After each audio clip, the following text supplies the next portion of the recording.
मित्रों नमस्कार। एक बार फिर से आप सबका बहुत बहुत स्वागत है आपके अपने YouTube channel student classes Prayagraj में। हम लोग हैं अपने स्ट्रेटजिक करंट अफेयर्स में। स्ट्रेटजिक करंट अफेयर्स के अंतर्गत हम लोग करंट अफेयर्स को मंथली कवर करते हैं। तो इस बार हम लोग मार्च 2022 के पूरे महीने का करंट अफेयर्स कवर करेंगे। करंट अफेयर्स हम लोग स्ट्रेटजिक कवर करते हैं। महीना में बीतने के बाद एक वीडियो लेक्चर में और हर वीडियो लेक्चर पर एमसीक्यूज लगे होते हैं, अर्थात पूरे एक साल का करंट अफेयर्स अधिकतम 15 घंटा, अधिकतम 15 वीडियो और अधिकतम 300 से 350 सवाल में हम लोग कवर करते हैं। तो हम लोग हैं करंट अफेयर्स में। आज हम लोग कवर करेंगे मार्च महीने का करंट अफेयर्स। तो जल्दी जल्दी आप सब तैयार हो जाएं। हर बार की तरह नोट करते चलेंगे, अर्थात अपने करंट अफेयर्स का नोट्स फरवरी से आगे लेकर के चलेंगे और शेयर करना और लाइक करना नहीं भूलेंगे। जल्दी से आप लोग तैयार हो जाएं। हाँ, याद रहिए मानसिक कसरत भी हम लोगों को करना है। तो जो बीच बीच में प्रश्न मिलेंगे, मुझे जो लगेगा कि ये जरूरी है, जिससे आपके मानसिक कसरत भी होती रहेगी, उसे हम जरूर कराएंगे। हम लोग अपने करंट अफेयर्स को शुरू करें उसके पहले अपने स्ट्रेटजिक करंट अफेयर्स की सफलता देख लेते हैं। और अभी पिछले हफ्ते ही एग्जाम हुआ है, उत्तराखंड पीसीएस प्री का एग्जाम हुआ है। और उसके करंट अफेयर्स वाले सेक्शन में अगर बात करें तो कुल जीएस वाले प्रश्न में 16 प्रश्न करंट अफेयर्स से आए थे। 16 प्रश्न करंट अफेयर्स से आए थे और इन 16 प्रश्नों में 11 सीधे प्रश्न आपके अपने स्ट्रेटजिक करंट अफेयर्स से हैं, अर्थात 16 स्टेट पीएससी के एग्जाम में 16 जीएस के प्रश्न सीधे, 11 प्रश्न आपके वीडियो से आए हैं और एक प्रश्न तो आपके आज वाले वीडियो से भी आया है। ठीक, तो चलिए इस तरह से आप लगातार अगर मेहनत करते रहेंगे और स्ट्रेटजिक मेहनत करेंगे तो कम मेहनत में बहुत सटीक सफलता मिलेगी। हर बार की तरह आज का भी करंट अफेयर्स हम लोगों का ढेर सारे राष्ट्रीय अंतर्राष्ट्रीय तिथि दिवस, पुरस्कार, जितने भी रैंकिंग्स आई होंगी उन्हें देखेंगे। राष्ट्रीय अंतर्राष्ट्रीय स्तर पर जितने भी व्यक्तित्व होंगे चर्चा में, कुछ अगर जब महत्वपूर्ण निधन हुआ है, बुक्स चर्चित हुए हैं, खेल अंतर्राष्ट्रीय राष्ट्रीय स्तर पर जो कुछ भी हुए होंगे उन सबको कवर करेंगे। चलिए हर बार की तरह सबसे पहले हम लोग मार्च महीने के जरूरी करंट अफेयर्स को कवर करते हैं और उसमें सबसे पहले बात करते हैं तिथि दिवस पर। देखिए आपके स्क्रीन पर दिख रहा है मार्च महीने के ये जरूरी तिथि दिवस हैं। मार्च महीने के इस जरूरी तिथि दिवस को सबसे पहले तो आप नोट करेंगे कि मार्च में कौन से हमारे तिथि दिवस हमारे काम के हैं। जैसे आपको दिख रहा है, एक तो 3 मार्च है। 3 मार्च को प्रतिवर्ष मनाया जाता है विश्व वन्य जीव दिवस। 3 मार्च को प्रतिवर्ष हम लोग मनाते हैं विश्व वन्य जीव दिवस। 8 मार्च बड़ा महत्वपूर्ण तिथि दिवस है। 8 मार्च को हम लोग मनाते हैं अंतर्राष्ट्रीय महिला दिवस। 20 मार्च को प्रतिवर्ष मनाया जाता है विश्व गौरैया दिवस। और आप जानते हैं कि गौरैया पक्षी लुप्त होने के कगार पर है और उनका लगातार संरक्षण चल रहा है। और गर्मी में तो पक्षियों के लिए बहुत ही दिक्कत आती है, क्योंकि उनका जो प्राकृतिक आवास है लगातार विनष्ट हो रहा है, उसकी वजह से इन सबको बहुत नुकसान हो रहा है। इसके अलावा 21 मार्च को प्रतिवर्ष विश्व वन दिवस मनाया जाता है। 22 मार्च को विश्व जल दिवस मनाया जाता है। 23 मार्च को विश्व मौसम विज्ञान दिवस मनाया जाता है और 24 मार्च को विश्व क्षय रोग दिवस मनाया जाता है। तो वैसे तो बहुत से तिथि दिवस होते हैं, स्ट्रेटजिक हम लोग कवर करते हैं। मार्च महीने की ये प्रमुख तारीखें हैं जो आपको ध्यान में रखना है। फटाफट इसे आप नोट करेंगे। 3 मार्च विश्व वन्य जीव दिवस। 3 मार्च विश्व वन्य जीव दिवस वन्य जीव संरक्षण की दिशा में ये काम किया जाता है। राष्ट्रीय अंतर्राष्ट्रीय तिथि दिवस जो भी मनाए जाते हैं उसके लिए सबसे जरूरी बात यह है कि ये इसलिए मनाया जाता है जिससे इसके प्रति अवेयरनेस बढ़े, जागरूकता बढ़े, लोगों में उसके प्रति उत्साह भाव जागे और आने वाली पीढ़ी भी उसके प्रति सतर्क हो और जान पाए। 8 मार्च को अंतर्राष्ट्रीय महिला दिवस मनाया जाता है। प्रतिवर्ष 8 मार्च को अंतर्राष्ट्रीय महिला दिवस मनाया जाता है और अंतर्राष्ट्रीय महिला दिवस मनाए जाने की शुरुआत 1911 से ही हुई थी। विश्व में बहुत से देश 1911 से ही इसे मना रहे थे, लेकिन यूएनओ द्वारा, यूनाइटेड नेशंस द्वारा इसे 1975 में घोषित किया गया। माने यूएनओ द्वारा अंतर्राष्ट्रीय महिला दिवस कब से मनाया जा रहा है? 1975 से मनाया जा रहा है। आप नोट करेंगे 2022 में अंतर्राष्ट्रीय महिला दिवस का थीम, 2022 में अंतर्राष्ट्रीय महिला दिवस का थीम है gender equality for sustainable tomorrow, gender equality for sustainable tomorrow, gender equality for sustainable tomorrow. आप फटाफट जल्दी से नोट करेंगे। अंतर्राष्ट्रीय महिला दिवस 2022 का थीम है gender equality for sustainable tomorrow. इसके अलावा 20 मार्च को प्रतिवर्ष हम लोग मनाते हैं विश्व गौरैया दिवस। विश्व गौरैया दिवस मनाए जाने के पीछे उद्देश्य है गौरैया पक्षी का संरक्षण करना, क्योंकि प्राकृतिक आवास के विनष्ट होने से लगातार इनकी संख्या में गिरावट आ रही थी, तो इनका संरक्षण किया जा रहा है। 21 मार्च को हम लोग प्रतिवर्ष मनाते हैं विश्व वन दिवस, और वनों का महत्व तो आप जानते हैं हमारे जीवन में। आप जल्दी से कमेंट बॉक्स में बताएंगे कि मैदानी इलाकों में पर्यावरण संतुलन के लिए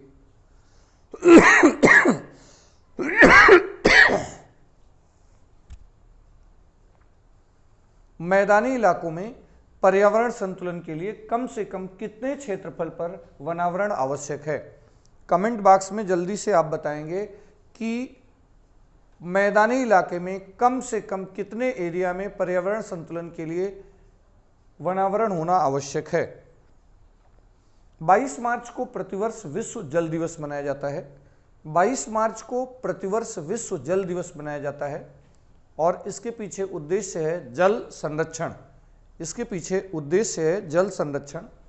और 2022 में विश्व जल दिवस का थीम रहा भूजल अदृश्य को दृश्यमान बनाना, भूजल अदृश्य को दृश्यमान बनाना या गायब होते भूजल को पुनः बहाल करना, गायब होते भूजल को पुनः बहाल करना। तो आप नोट करेंगे भूजल दृश्य को अदृश्य को दृश्य बनाना या गायब होते भूजल को पुनः बहाल करना। ये विश्व जल दिवस 2022 का थीम था। इसके अलावा प्रतिवर्ष 23 मार्च को विश्व मौसम विज्ञान दिवस मनाया जाता है, विश्व मौसम विज्ञान दिवस मनाया जाता है। और 24 मार्च को विश्व क्षय रोग दिवस के रूप में मनाया जाता है। तो जल्दी से फटाफट आप लोग नोट्स मेंटेन करना शुरू करेंगे। सबसे नमस्कार, सबसे नमस्कार, जल्दी से फटाफट। तो जो लोग 33% उत्तर दिया वो लोग बिल्कुल सही हैं। जल्दी से आप लोग कमेंट बॉक्स में आंसर करेंगे, नोट भी करते रहेंगे और मानसिक कसरत भी। क्षय रोग या टीबी, क्षय रोग या टीबी बैक्टीरिया के कारण होता है या वायरस के कारण। जल्दी से कमेंट बॉक्स में आप आंसर करेंगे कि टीबी रोग बैक्टीरिया के कारण होता है या वायरस के कारण होता है। फटाफट कमेंट बॉक्स में आप आंसर करेंगे। चलिए, मेरे ख्याल से ये टॉपिक आपका मेंटेन हो चुका होगा। बढ़ते हैं हम लोग आगे। 5 राज्यों में इलेक्शन संपन्न हुए हैं। फरवरी से लेकर के मार्च के बीच में 7 चरणों में 5 राज्यों में क्या हुआ है, इलेक्शन संपन्न हुआ है। देखिए वो 5 राज्य कौन हैं। उत्तर प्रदेश, पंजाब, उत्तराखंड, गोवा और मणिपुर में ये राज्य विधानसभा के चुनाव संपन्न हुए हैं। 10 फरवरी से लेकर 7 मार्च तक 7 चरणों में इलेक्शन संपन्न हुआ और 5 राज्यों के चुनाव परिणाम 10 मार्च को डिक्लेयर किए गए। बात करें अगर परिणामों की, तो उत्तर प्रदेश में फिर से भारतीय जनता पार्टी की सरकार बनी है और 37 वर्षों बाद योगी आदित्यनाथ फिर से दोबारा मुख्यमंत्री बने हैं। तो उत्तर प्रदेश में 3.5 दशक बाद ऐसा हुआ है कि फिर से उसी पार्टी की सरकार दोबारा बनी है। 403 लोकसभा सीट है, यहाँ पर कुल 403 विधानसभा सीट है और पूरे भारत में सबसे ज़्यादा विधानसभा सीट वाला जिला प्रदेश उत्तर प्रदेश है। जल्दी से आपको कमेंट बॉक्स में आंसर करना है कि भारत में सबसे ज़्यादा लोकसभा और राज्यसभा सीट वाला प्रदेश कौन सा है। जल्दी से आपको कमेंट बॉक्स में आंसर करना है कि भारत का सबसे ज़्यादा लोकसभा और राज्यसभा सीट वाला राज्य कौन सा है। इसके अलावा पंजाब राज्य में इलेक्शन हुए हैं और पंजाब राज्य में कुल 117 सीटें हैं। विधानसभा में कुल 117 सीटें हैं। पहली बार वहां आम आदमी पार्टी की सरकार बनी है और दिल्ली से बाहर पहली बार आम आदमी पार्टी की किसी राज्य में सरकार बनी है। भगवंत मान यहाँ पर मुख्यमंत्री बनाए गए हैं। भगवंत मान यहाँ पर मुख्यमंत्री बनाए गए हैं। उत्तराखंड में कुल 70 सीट है। उत्तराखंड में कुल राज्य विधानसभा की 70 सीट है और भारतीय जनता पार्टी की फिर से सरकार बनी है। पुष्कर सिंह धामी फिर से यहाँ मुख्यमंत्री बने हैं, जबकि ये अपने इलेक्शन में हार गए थे। इसके अलावा गोवा में बीजेपी की ने फिर से सरकार बनाई है। यहाँ पर राज्य विधानसभा में 40 सीटें हैं और प्रमोद सावंत यहाँ मुख्यमंत्री बनाए गए हैं। मणिपुर की बात करें तो मणिपुर में कुल 60 सीटें हैं। मणिपुर राज्य विधानसभा में कुल 60 सीटें हैं। एन वीरेंद्र सिंह बीजेपी से हैं, इन्हें मुख्यमंत्री बनाया गया है। इसके पहले भी भारतीय जनता पार्टी के एन वीरेंद्र सिंह वहाँ पर मुख्यमंत्री थे। तो ये 5 राज्यों में चुनाव विधानसभा के संपन्न हुए हैं। तो जो लोग उत्तर प्रदेश उत्तर दिए हैं वो बिल्कुल सही उत्तर दिए हैं। चलिए जरा सा मानसिक कसरत हो जाए। फटाफट कमेंट बॉक्स में आप आंसर करेंगे, इसे नोट भी करते रहेंगे और कमेंट बॉक्स में आपको उत्तर देना है कि भारत में राज्य विधानसभा चुनाव के लिए कौन सी संस्था जिम्मेदार होती है, अर्थात भारत में राज्य विधानसभा चुनाव कौन संपन्न करवाता है। जल्दी से आप कमेंट बॉक्स में आंसर करेंगे कि भारत में राज्य विधानसभा का निर्वाचन किसके द्वारा संपन्न किया जाता है। जल्दी से कमेंट बॉक्स में आपको आंसर करना है।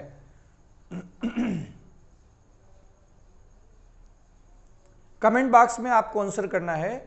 दूसरा प्रश्न है, कमेंट बॉक्स में आंसर करना है कि मुख्यमंत्री को उसके पद और गोपनीयता की शपथ कौन दिलाता है। राज्यों में मुख्यमंत्री को उसके पद और गोपनीयता की शपथ कौन दिलाता है। फटाफट हमारे इन 2 प्रश्नों का उत्तर दें, हम लोग बढ़ते हैं आगे। मित्रों याद रहे, अपनी क्लास को लाइक और शेयर करना ना भूलिएगा। लाइक और शेयर करना ना भूलिएगा।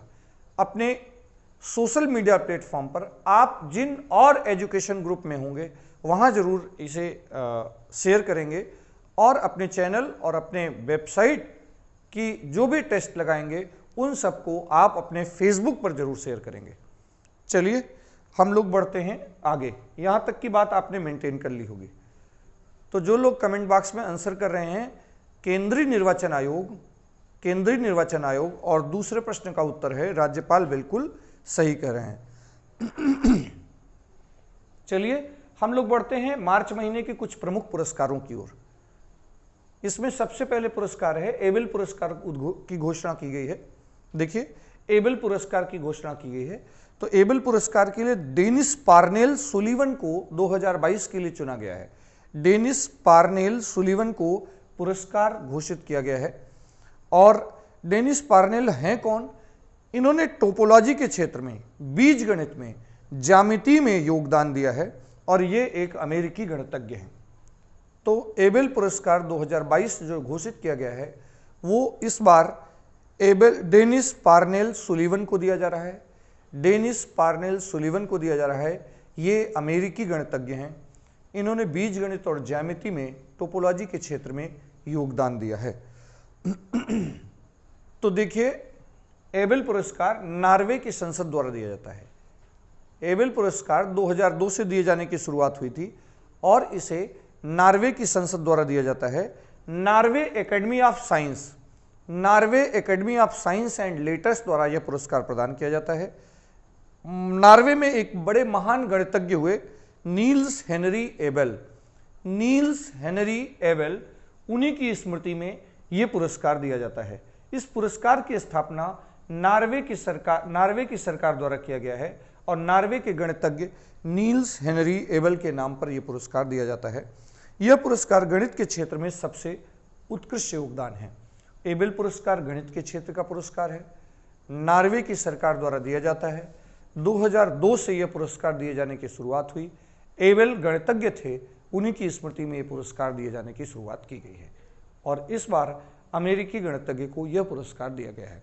तो ये तो बात है किसकी? एबेल पुरस्कार की। एबेल पुरस्कार आप नोट करेंगे, फटाफट नोट करेंगे। देखिए ये आपकी वेबसाइट है आपके चैनल से जुड़ी वेबसाइट है। गूगल पर आप सर्च करेंगे www.studentclassesprayagraj.com तो आपके पेज, होम पेज खुलेगा और होम पेज से मेनू से आप जा करके अपने वेबसाइट में जो भी चीज़ें हैं उसे आप उसका दोहन कर सकते हैं।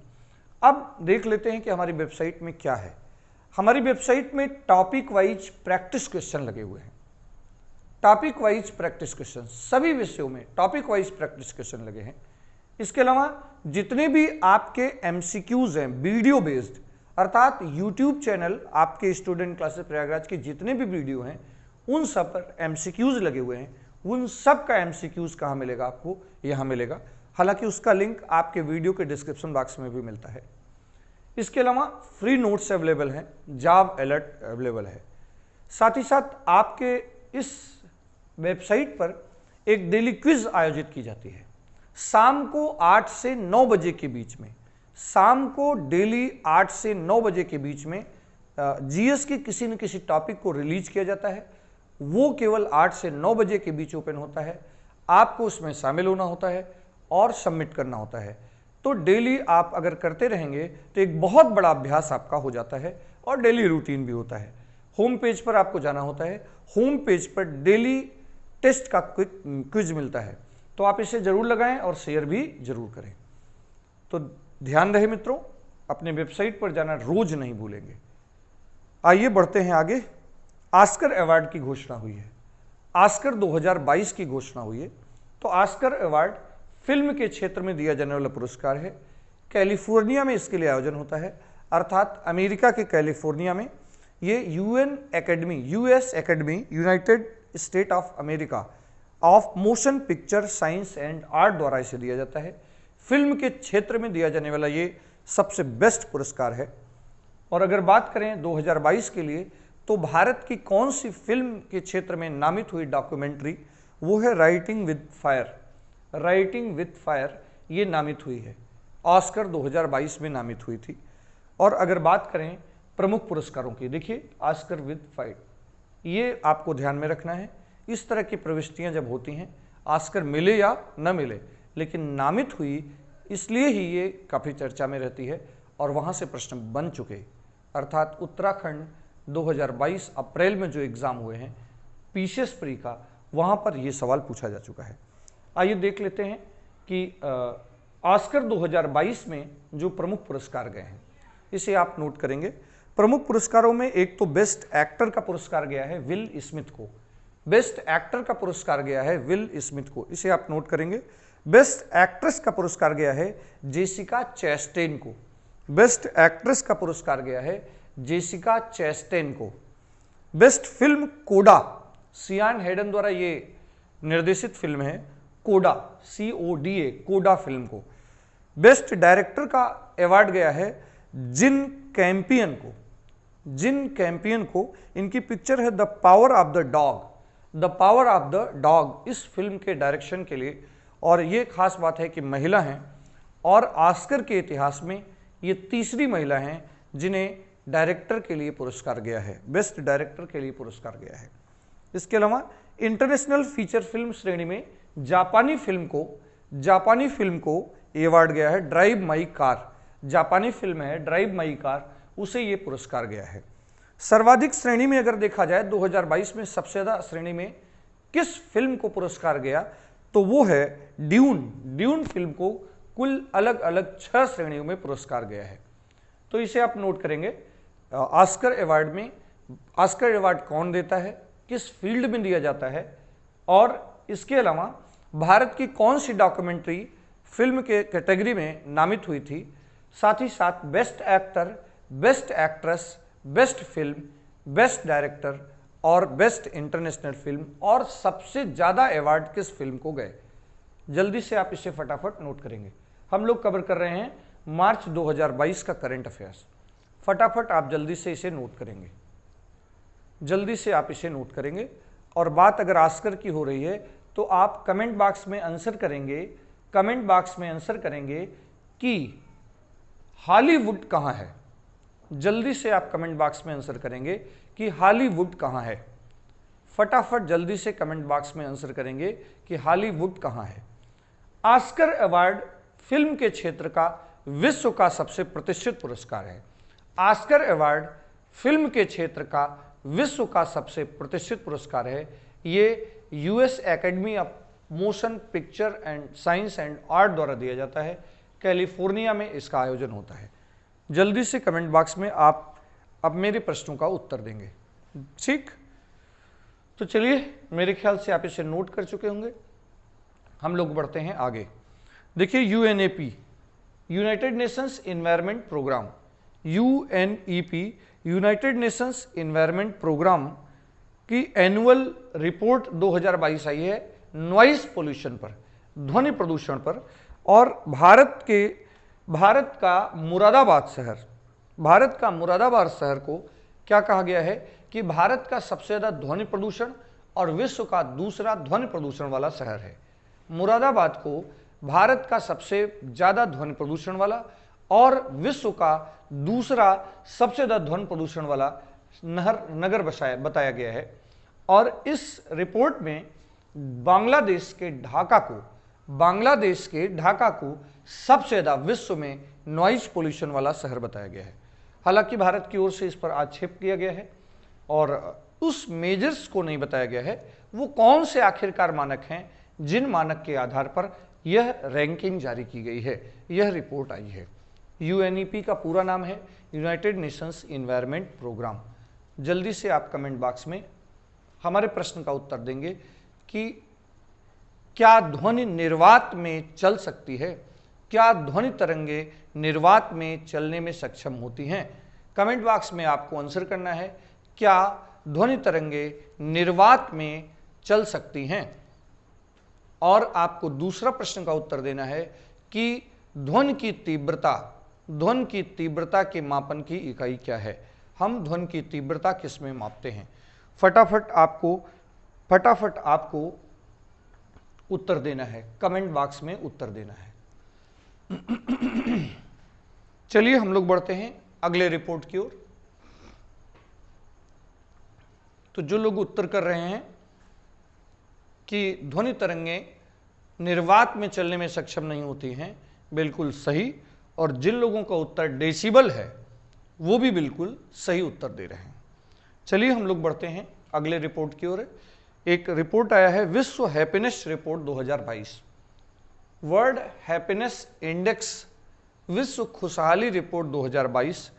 ये संयुक्त राष्ट्र अस्थायी विकास नेटवर्क द्वारा जारी किया जाता है और जीडीपी, जीवन प्रत्याशा, उदारता, भ्रष्टाचार, व्यक्तिगत स्वतंत्रता और समानता, इन सब आधारों पर यह रिपोर्ट तैयार की जाती है। अर्थात इस रिपोर्ट का आधार ये है।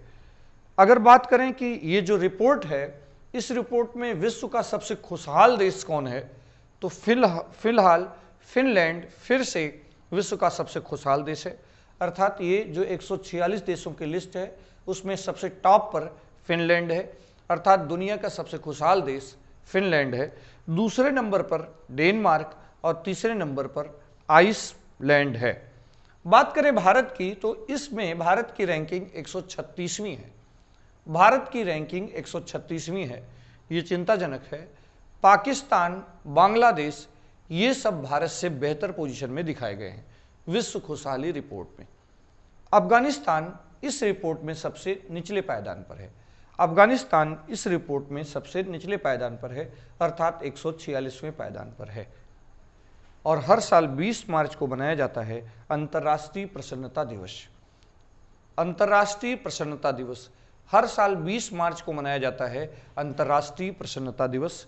और इस बार अंतर्राष्ट्रीय प्रसन्नता दिवस का थीम है build back happier. Build back happier. तो आप फटाफट इसे नोट करेंगे। वर्ल्ड हैप्पीनेस रिपोर्ट, विश्व खुशहाली रिपोर्ट 2022, इसे जारी किया जाता है संयुक्त राष्ट्र अस्थायी विकास कार्यक्रम द्वारा। इसके जारी करने का आधार है जीडीपी, जीवन प्रत्याशा, उदारता, भ्रष्टाचार, व्यक्तिगत स्वतंत्रता और समानता। फिनलैंड टॉप पर है, 146वां, अर्थात सबसे नीचे अफगानिस्तान है। और इस रैंकिंग में टोटल 146 देश शामिल हैं। भारत की रैंकिंग 136वीं है। और इस रिपोर्ट में पाकिस्तान, बांग्लादेश अर्थात भारत के पड़ोसी देशों की रैंकिंग भारत से काफ़ी बेहतर है, दिखाई गई है। तो फटाफट आप इसे नोट करेंगे, जल्दी से आप इसे नोट करेंगे। बढ़ते हैं हम लोग आगे। देखिए, कोलंबो सिक्योरिटी कॉन्क्लेव हुआ है। कोलंबो सिक्योरिटी कॉन्क्लेव हुआ है। पहले इस कॉन्क्लेव में केवल 3 देश शामिल थे, श्रीलंका, भारत और मालदीव। और ये जो कॉन्क्लेव मार्च में संपन्न हुआ है, उसमें चौथा देश मॉरिशस भी शामिल हो गया है। तो ये जो सिक्योरिटी कॉन्क्लेव है, अब उसमें कुल 4 मेंबर्स हो गए हैं, श्रीलंका, भारत, मालदीव और मॉरिशस। ठीक, और मॉरिशस इस बार पहली बार शामिल हुआ है। ये कॉन्क्लेव का उद्देश्य है समुद्री सीमा में सुरक्षा बढ़ाना, समुद्री सीमा में सुरक्षा बढ़ाना, और इसमें सभी देशों के जो सुरक्षा अधिकारी होते हैं वो शामिल होते हैं। इस समिट में सभी देशों के जो सुरक्षा अधिकारी होते हैं वो शामिल होते हैं। जल्दी से आप इस कॉन्क्लेव को नोट करेंगे, फटाफट आप सब नोट करेंगे। आप हैं अपने स्ट्रेटेजिक करंट अफेयर्स में। 1 साल का पूरा जनवरी से लेकर के दिसंबर तक का करंट अफेयर्स कंप्लीट है। आप अपनी प्लेलिस्ट में जा सकते हैं। 2022 में होने वाले एग्जाम के लिए जनवरी 2021 से अब तक के करंट अफेयर्स को बिल्कुल मेंटेन रखेंगे और वेबसाइट में जाकर करंट अफेयर्स वाले पेज में सारा का सारा सवाल लगातार अभ्यास करने का प्रयास करेंगे। याद रहे, अपनी वेबसाइट पर रोज शाम 8 बजे आना ना भूलें। अगर एक बेहतर प्रैक्टिस चाहते हैं तो रोज शाम 8 बजे आना ना भूलें। आपकी वेबसाइट में जो भी प्रश्न लगे हैं, जिस टॉपिक वाइज लगे हैं, जैसे मान लेते हैं कि मैंने रक्त टॉपिक को, ब्लड टॉपिक को लिया और ब्लड टॉपिक पर आज तक जितने भी प्रश्न किसी भी परीक्षा में पूछे गए, इवन आईएएस, राज्य PCS, UP triple SC, UPSI, UPP, SSC के सभी एग्जाम, इन सब एग्जामों में ब्लड के पूछे गए सभी सवालों को इकट्ठा किया। उसके बाद उन पूछे गए सवालों में रिपीटेड सवालों को हटाया और एक स्टैंडर्ड टॉपिक वाइज सवाल को लगाया। तो अगर आप मेरे जिस टॉपिक को लगा लेंगे वो टॉपिक अपने आप में एक कंप्लीट टॉपिक है, तो आप वहां आना ना भूलें। चलिए देखिए, मिस वर्ल्ड 2021 की प्रतियोगिता आयोजित हुई है और इस बार मिस वर्ल्ड 2022 में 2021 के लिए चुना गया है पोलैंड की कैरोलिना बिलावस्का को ये अवार्ड गया है, कैरोलिना बिलावस्का को। ठीक, जल्दी से आप इसे नोट करेंगे। मिस वर्ल्ड, इसके पहले हम लोग मिस यूनिवर्स भी पढ़ चुके हैं। चलिए, जब बात हो ही रही है कि भारत में माने मिस वर्ल्ड प्रतियोगिता की, तो भारत में अब तक कितनी बार मिस वर्ल्ड भारत की चुनी गई हैं? दुनिया में अब तक आइए देख लेते हैं कि कितनी बार भारतीय मिस वर्ल्ड चुनी गई हैं। देखिए, रीता फारिया 1966 में। एक सवाल यही पूछा जाता है, सबसे पहले मिस वर्ल्ड कौन चुनी गई थी? तो रीता फारिया 1966 में। उसके बाद ऐश्वर्या राय 1994 में, फिर डायना हेडन 1997 में, फिर युक्तामुखी 1999 में, प्रियंका चोपड़ा 2000 में, मानुषी छिल्लर 2017 में। तो ये तो लिस्ट है किसकी, अब तक कौन कौन से इंडियंस किस वर्ष मिस वर्ल्ड चुनी गई। अब तक 3 बार मिस यूनिवर्स भी भारत से चुनी गई हैं। उसमें सबसे पहली मिस यूनिवर्स थी सुष्मिता सेन, 1994 में ही इन्हें चुना गया था। लारा दत्ता वर्ष 2000 में और 2021 में भी भारत से ही मिस यूनिवर्स हैं और वो हैं हरनाथ संधू। तो देखिए, आप इसे भी एक बार रिवीजन कर लेंगे और तैयार रखेंगे। और बात करें 2021 की, तो 2021 में ये मुकाम हासिल किया है कैरोलिना बिलावस्का, जो पोलैंड की हैं। और पोलैंड, यूक्रेन आप जान ही रहे हैं कि इस समय काफ़ी चर्चा में है, पड़ोसी देश है रूस और यूक्रेन का। ठीक, चलिए बढ़ते हैं हम लोग आगे। देखिए, भारत का राष्ट्रीय जलमार्ग नेशनल वाटरवे 1 और नेशनल वाटरवे 2, भारत का नेशनल वाटरवे 1 और नेशनल वाटरवे 2, ये 2 राष्ट्रीय जलमार्ग हमारे हैं जिसको बांग्लादेश के, किस देश के? बांग्लादेश के राष्ट्रीय जलमार्ग के साथ जोड़ा गया है। तो याद रहे, भारत के 2 राष्ट्रीय जलमार्ग नेशनल वाटरवे 1, नेशनल वाटरवे 2 को किस देश के अंतर्राष्ट्रीय जलमार्ग के साथ? भारत के 2 राष्ट्रीय जलमार्ग को बांग्लादेश के राष्ट्रीय जलमार्ग के साथ जोड़ा गया है।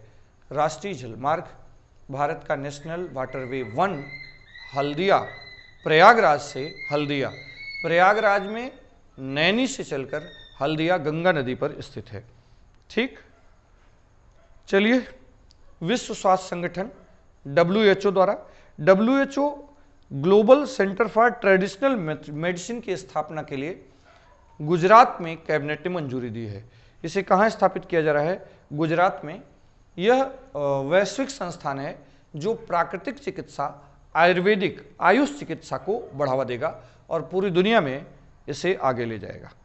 ठीक, देखिए, आपके अपने YouTube channel student classes Prayagraj पर ये एक पेड कोर्स चल रहा है जिसमें 6000 प्लस मैथ, रीजनिंग और जीएस के चुनिंदा प्रश्नों के माध्यम से हम पूरे मैथ, पूरे रीजनिंग और पूरे जीएस के टॉपिक को कवर करा रहे हैं। ऐसे जो भी स्टूडेंट जो नहीं आ सकते हैं, जो ऑफलाइन नहीं आ पाते हैं, उन सब के लिए एक बहुत ही, और जो पढ़ाई कर भी चुके हैं ऑफलाइन ऑनलाइन, वो इस बैच को ज्वाइन कर सकते हैं। और इस बैच में उन्हें मिलेगा क्या? पूरे के पूरे कोर्स का एक रिवीजन है, पूरे के पूरे कोर्स का प्रैक्टिस है। 6000 प्रश्न इसमें लगातार टॉपिक वाइज कवर कराए जा रहे हैं। यहां से जुड़ने के लिए आपको अपने चैनल के सब्सक्राइबर बटन के बगल में ज्वाइन बटन दिखेगा, उस ज्वाइन बटन से आप यहां जा सकते हैं। चलिए, ये तो रही कोर्स की बात। बढ़ते हैं हम लोग आज वाले कोर्स में। लिखा है नेशनल लैंड मोनेटाइजेशन कारपोरेशन, एक कारपोरेशन का गठन को मंजूरी दी है केंद्रीय कैबिनेट ने। नेशनल लैंड मोनेटाइजेशन कारपोरेशन, इसकी स्थापना को मंजूरी दी है। इसके लिए ये 100% गवर्नमेंट की कंपनी है, कारपोरेशन है, और यह इसका काम होगा कि एक एडवाइजरी कारपोरेशन के रूप में काम करेगी, सरकार को सलाह देगी। जितनी भी सार्वजनिक भूमियां हैं, जितनी भी सार्वजनिक भूमियां हैं, उन सब का यूटिलाइजेशन कैसे हो, उन सबसे कैसे और बेहतर उपयोग करके उससे कुछ वित्त प्रबंधन किया जा सकता है। जैसे तमाम रेलवे की किनारे जमीनें पड़ी हैं, उन सब का हम कैसे बेहतर उपयोग कर सकते हैं, इसीलिए एक नेशनल लैंड मोनेटाइजेशन कारपोरेशन की स्थापना की गई है। ठीक, तो ये तो जानकारी हो गई किसकी? ये जानकारी हो गई NLMC, national land monetisation corporation की। जल्दी से आप इसे नोट करेंगे। चलिए, हम लोग बढ़ते हैं आगे। देश का सबसे बड़ा तैरता हुआ सोलर प्लांट कहाँ स्थापित किया जा रहा है?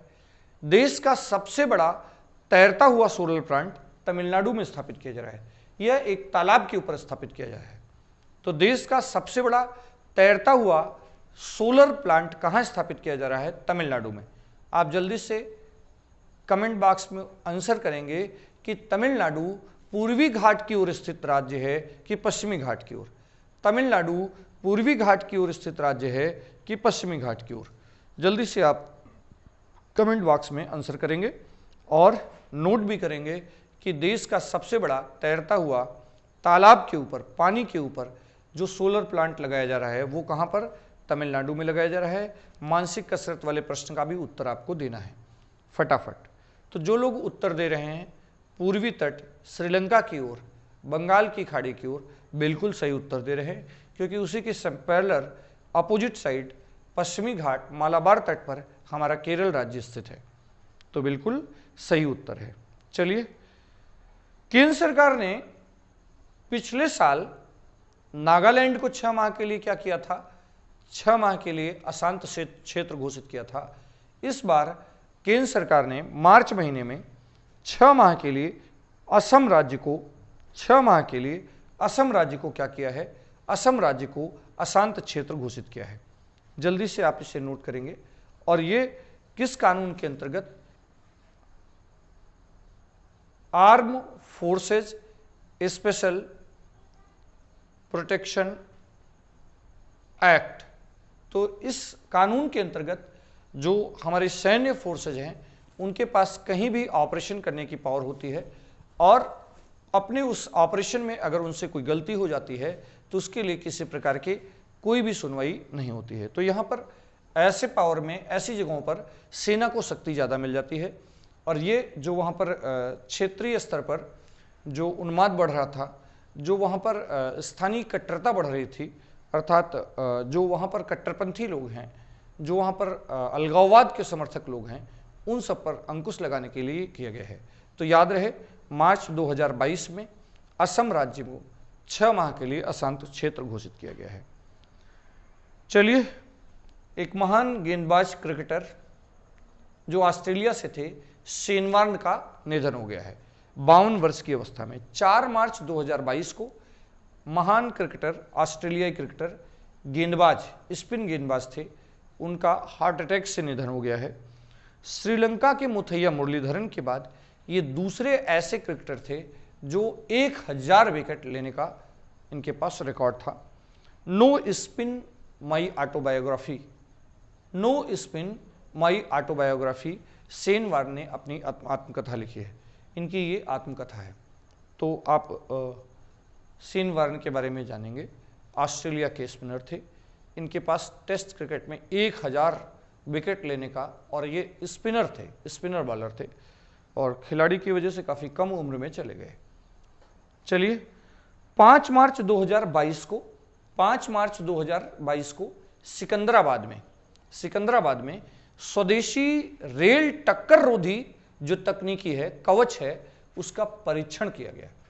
और इस परीक्षण के दौरान एक ओर से ट्रेन में सामने सामने 2 ट्रेनें आई, और एक ट्रेन में हमारे रेल मंत्री अश्विनी वैष्णव खुद मौजूद थे।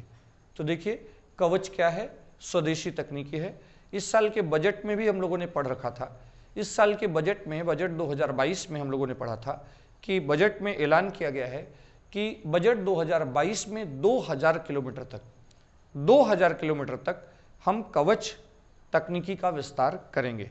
ये काफ़ी खर्चीला है, काफ़ी खर्च आती है हर किलोमीटर पर, इसीलिए टारगेट रखा गया है कि 2000 किलोमीटर तक इसे इस बार बढ़ाएंगे। हालांकि रेल नेटवर्क के लिहाज से 2000 किलोमीटर रेल नेटवर्क तो बहुत कम है, लेकिन फिलहाल इस बार का टारगेट ये है।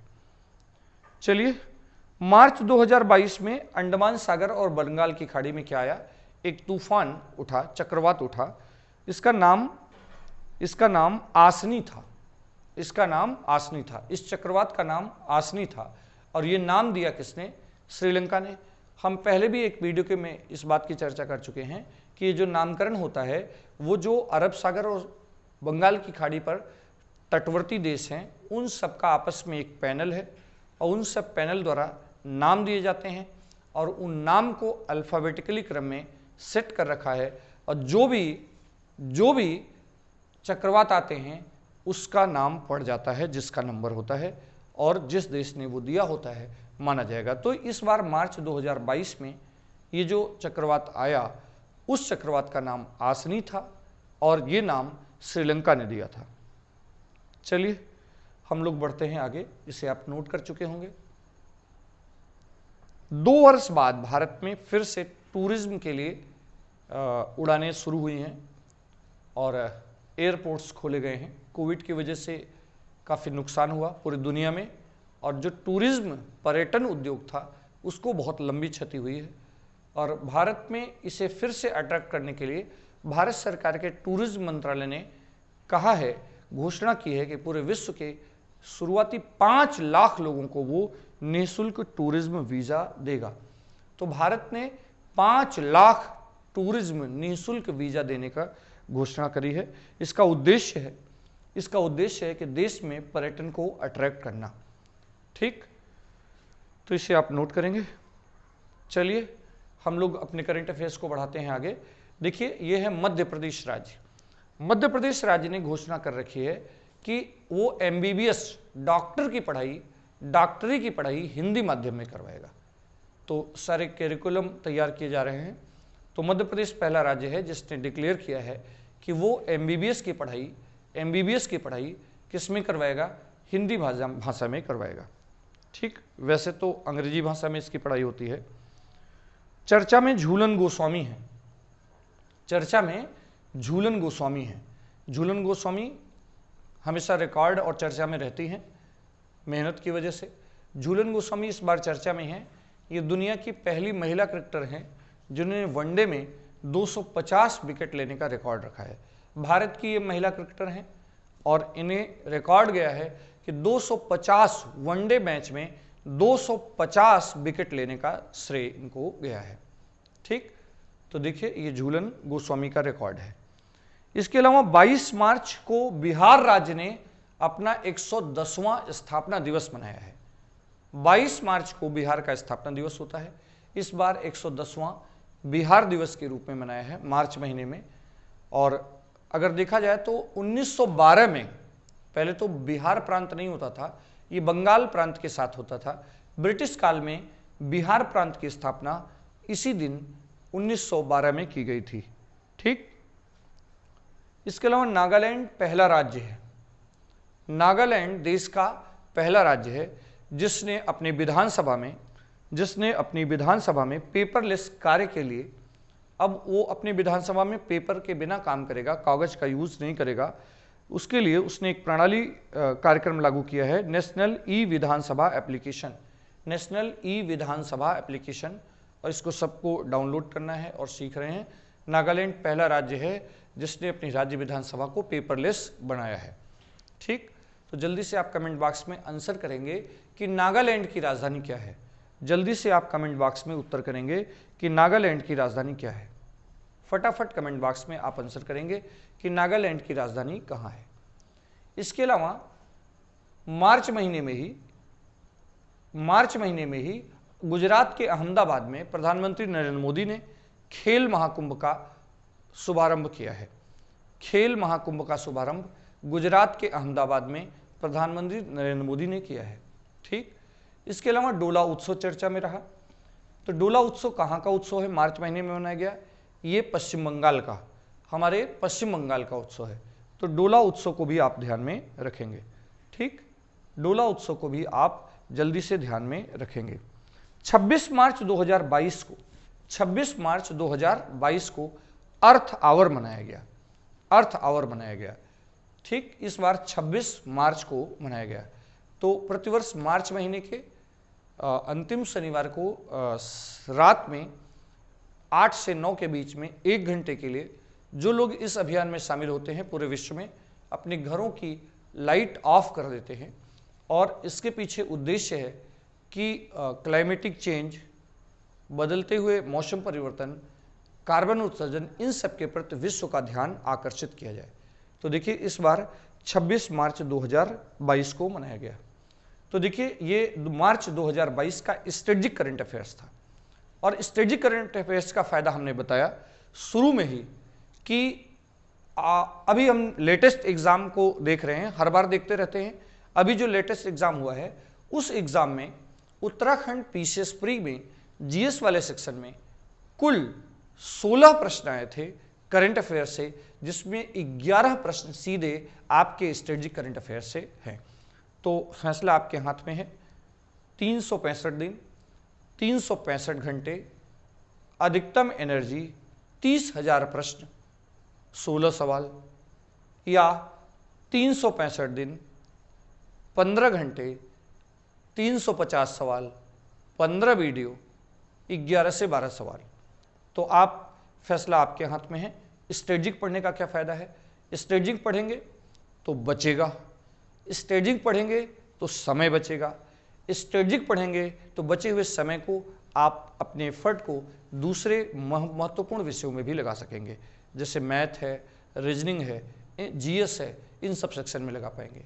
और इसकी तैयारी हमेशा स्ट्रेटेजिक की जाती है। ठीक, तो मित्रों डेली 8 से 9 बजे आपको अपने वेबसाइट पर क्विज में जरूर आना है। लगातार आपको प्रैक्टिस बनानी है। 2500 से भी ज़्यादा स्टैंडर्ड प्रश्न आपको दिए जा चुके हैं। आप अपनी वेबसाइट में डेली विजिट करना बिल्कुल ना भूलें। 10 मिनट हल जरूर करें। डेली एक प्रैक्टिस किए बिना न सोएं। ठीक, ये एक शिक्षा का महाअभियान चल रहा है ऑनलाइन प्लेटफॉर्म पर। जहाँ तक संभव है हम आपको प्रोवाइड करा रहे हैं। मैथ, रीजनिंग, जीएस, हिंदी, साथ ही साथ जीएस का करंट अफेयर्स, जीएस का टॉपिक वाइज, और एक 6000 प्लस प्रश्नों का प्रैक्टिस बैच। साथ ही साथ ये पूरी वेबसाइट जिसमें 2500 से भी ज़्यादा प्रश्न टॉपिक वाइज और जॉब अलर्ट, साथ ही साथ फ्री नोट्स अवेलेबल हैं। यदि ये काम जरा सा भी आपको फायदा पहुंचाए, आप जरा सा भी इससे लाभ प्राप्त करते हैं तो आप हमें इनकरेज करने के लिए सपोर्ट कर सकते हैं। मिनिमम सपोर्ट आप 29 रुपीज़ का कर सकते हैं। 29 रुपये का आपका ये मिनिमम सपोर्ट हमारे लिए बहुत ही उत्साहवर्धक होगा। और हाँ, आप अपने और ज़रूरी सलाह देना न भूलेंगे। कमेंट बॉक्स हमेशा आपके कमेंट के लिए इंतज़ार करता रहता है और आप इस UPI हैंडल के माध्यम से हमें हमारा सपोर्ट कर सकते हैं। तो आज की क्लास में बस इतना ही। आज का सेशन पूरा हुआ। जल्दी ही हम एक नए सेशन में नए टॉपिक के साथ आपके साथ हाजिर होंगे। तब तक के लिए धन्यवाद।